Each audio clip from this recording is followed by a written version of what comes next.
PV Anwar പുലർത്തുന്ന അമിതമായ ഒരു ആത്മവിശ്വാസമാണ്. അദ്ദേഹം ഇന്നും പറയുന്നത് എന്താണ്, ഞാൻ നടന്ന് പോയി സത്യപ്രതിജ്ഞയ്ക്ക് ആയിരക്കണക്കിന് പേരുടെ കൂടെ പോയി നടന്ന് സത്യപ്രതിജ്ഞ താൻ ജയിക്കുമെന്ന ഉറച്ച വിശ്വാസത്തിലാണ് അദ്ദേഹം.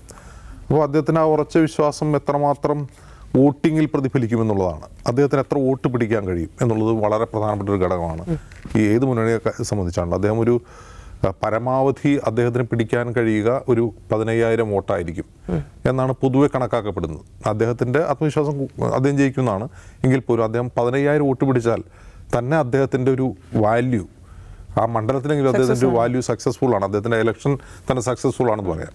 അപ്പോൾ ഈ 15,000 വോട്ട് അദ്ദേഹം പിടിക്കുകയാണെങ്കിൽ അത് ആർക്കായിരിക്കും ഗുരുതരമായി ബാധിക്കുക എന്ന് ചോദിച്ചാൽ തീർച്ചയായിട്ടും ജയിക്കുന്ന സ്ഥാനാർത്ഥിയുടെ ഭൂരിപക്ഷം കുറയുന്നുള്ളൊരു ഉറപ്പാണ്.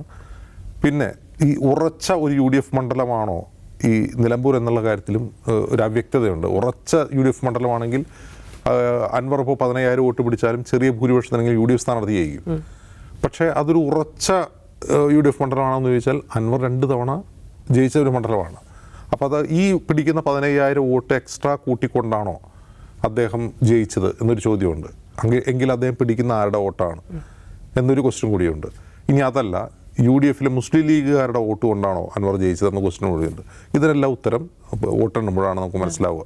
എന്തായാലും അൻവർ ജയിക്കുമെന്ന് ചോദിച്ചാൽ എനിക്ക് നിലവിലെ കണക്കുകൾ പ്രകാരം, ഞാനിപ്പോൾ ആ മണ്ഡലത്തിൽ കുറച്ച് പ്രാവശ്യം പോയ പ്രകാരം അൻവർ ജയിക്കാൻ ആവശ്യമായ വോട്ട് അദ്ദേഹത്തിന് കിട്ടാൻ സാധ്യത കുറവാണ്.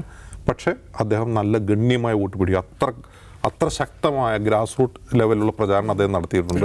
അപ്രതീക്ഷിതമായ കോണുകളിൽ നിന്ന് പോലും അദ്ദേഹത്തിന് വോട്ട് ലഭിക്കാനുള്ള സാധ്യതയുമുണ്ട്. എനിക്കിപ്പോൾ ഇതുവരെയുള്ള പോളിംഗ് ട്രെൻഡ് വച്ചും അതുപോലെ പൊതുവെ ഒരു വിലയിരുത്തൽ പ്രകാരം ഞാൻ മനസ്സിലാക്കുന്നത് ആര് ജയിച്ചാലും 5,000-ൽ താഴെ ഭൂരിപക്ഷത്തിന് ജയിക്കാനാണ് സാധ്യത എന്നാണ് എനിക്ക് തോന്നുന്നത്.